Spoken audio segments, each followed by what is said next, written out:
see, we don't have to worry about these outsiders crashing the party this week, and hopefully ever again.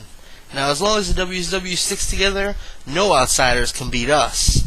Now remember, keep sending those emails to WCWFantasyReport@gmail.com. That's WCWFantasyReport@gmail.com. Now don't be shy, send us your comments, questions, or suggestions, and we will read them on the air. Now, moving along with our other top stories, Q managed to pull off a trade with one of the outsiders, Big Sexy Evo, sending Curtis Granderson, Vlad Guerrero, and Ricky Romero to the Hijack Sharpshooters in exchange for Nate McLouth, Kevin Slowey, and last week's Hitter of the Week, Troy Tulowitzki. It was an interesting trade between two top teams record-wise, but how did Q and Big Sexy get along long enough to pull off a deal? And I wonder how Oscar will react to this trade, since it was his Sharpshooters team. Now, there was no Fantasy Pick'em last week, but don't worry, because there will be many more Fantasy Pick'ems on the way, and we will be giving away some cookies right here tonight. But before we get to the Super Show madness, let's check out the scores and results. Well, the Dirty Nannies had the biggest win of the week in their thrashing of the Hooligans 9-3, bringing them within a game and a half of a playoff spot.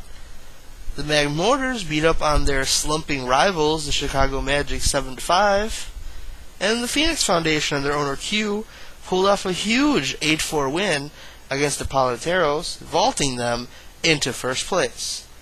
They also not only retained their hardcore title, but they also managed to win the Smokin' Aces title from the Paleteros. The Phoenix Foundation are the new dual champions, and they are the first ever dual champions, having won and lost the honor once before. Now this is their second chance at holding two titles, and per the rules they will have to choose one of their titles to defend against the entire league. And Q has chosen to defend the Smokin' Aces title against every team. Now let's get to the juicy stuff here.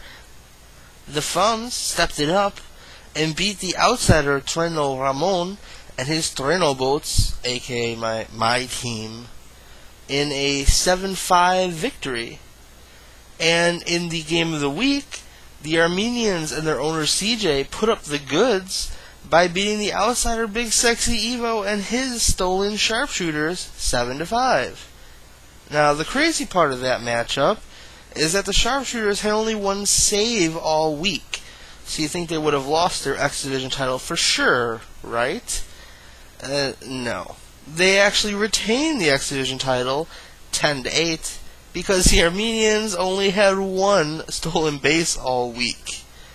But while an outsider may still hold a title, at least the WCW taught them a lesson and whipped their asses. Well, the wins weren't overly impressive, but this is only the start of our unified front against these invading outsiders, and by the looks of things, they may have been more bark than bite after all.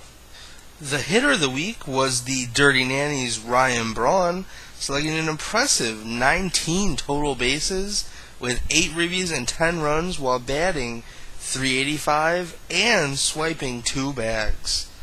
The pitcher of the week was the Phoenix Foundation's Felix Hernandez, who over 16.1 innings posted an ERA of 1.10 and a whip of .86, sprinkling in 14 strikeouts. A strong performance which surely helped Q take the Smokin' Aces title. And the matchup of the week to watch for next week is going to be between the Bucktown Fums and the Chicago Magic. The Fums, coming off a big win against the Treno Bolts, will look to use that momentum in their matchup against the slumping Chicago Magic. Both of these teams find themselves in third place in their respective divisions and definitely want the win in order to keep pace with the top of the division. It was a one night